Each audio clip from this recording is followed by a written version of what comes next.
And we're on to the finishing phase here at McKellar Park. Wait, this isn't McKellar Park, is it? This is Kaladar Park. All right, so we're on to the finishing phase at Kaladar Park. We have, in the last week, poured our foundation wall. So there's a footing at the bottom here. We've poured our foundation wall. We've got foam all around the perimeter. And then if you look on top here, what this is actually heating wire. So we put a heat trace into all the staircase all the way down to the bottom. A good amount at the bottom to make sure that we don't have any ice buildup at all during the winter. You can imagine just water shooting down here, filling up, and then you're walking out to a skating rink like that scene in Home Alone. We've got to still dig this out and put some foam to help protect the outside, but that's kind of finishing touches. You can see we've got our equipment still on site here. I want to bring you around the outside here. So we've waterproofed the entire perimeter, got our plateau membrane, and we've done all the way around the house up until this point here. So it's finished there, it's finished here, and we just got to do the last 4 feet. So the boys are going to get after that today and get that done. Let me take you inside. We've made quite a bit of progress in there, so let's take a look.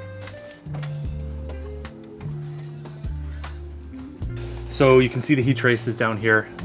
We just loop it in continuous pattern, tie it all to the rebar to make sure it doesn't lift when we pour the concrete, but it's relatively safe product. And then it's all run through, and it's on a control panel, so it'll be automatically activated based on temperature. So it'll run when it's below -4, I think it is. So inside here, we've got our front door installed. We've got our space for our washer and dryer and closet. We've started lacing in the panel. The electrician showed up this morning and started doing final lacing, so we're working on that. We've installed our kitchen. So the boys at Timberware knocked this out in 1 day. I was very happy to see this. You can see a little sneak preview.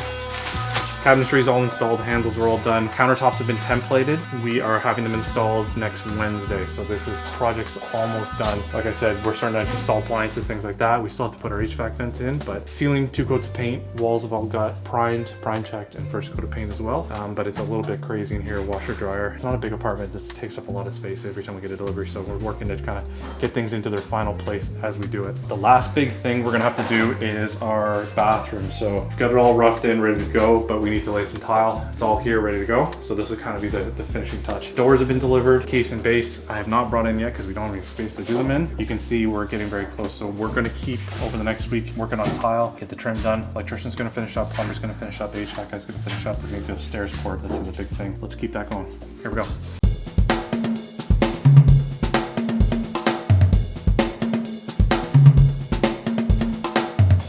Oh, jeez, okay.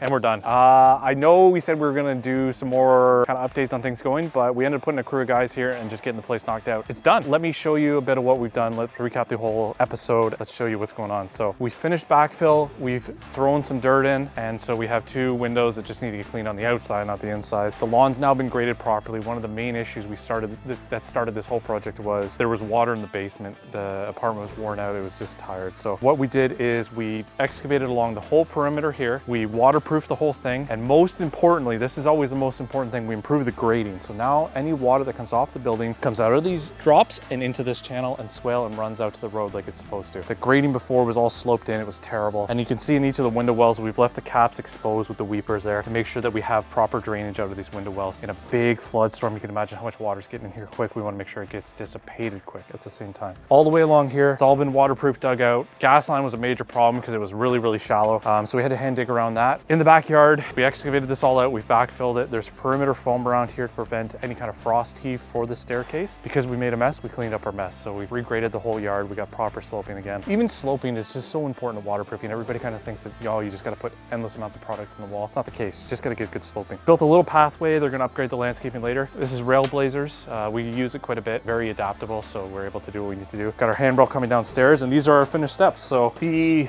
exterior fixture we put out here as by code, and we've reparged all the outsides of the walls. And we had to cap this because if you remember from way back, there's a window in this location here. To re-accommodate it, we've had to bring it down and then put our capping on. And let's go inside and take a look.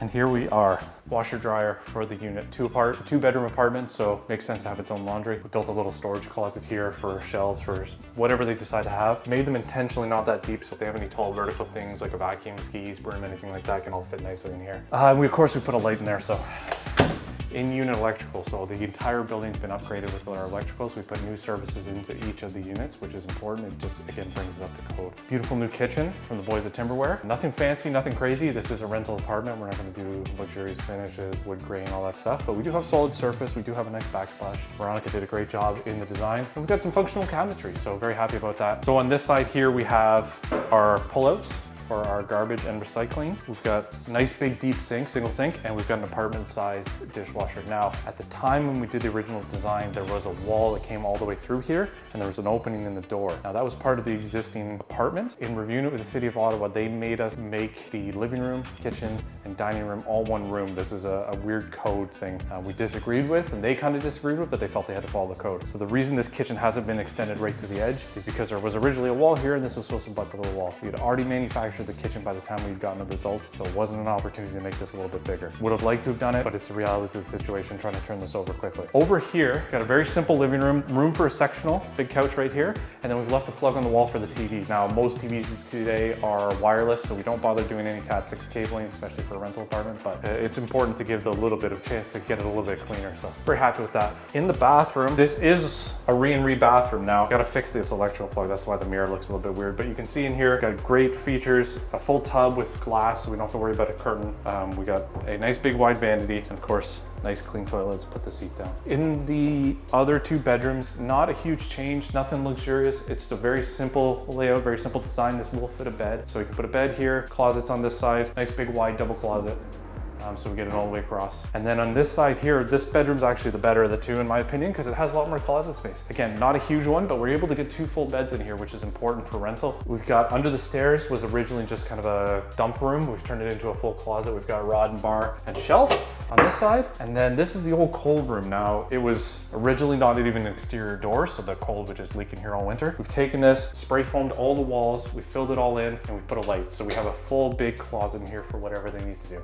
And so that's it. That's the whole apartment.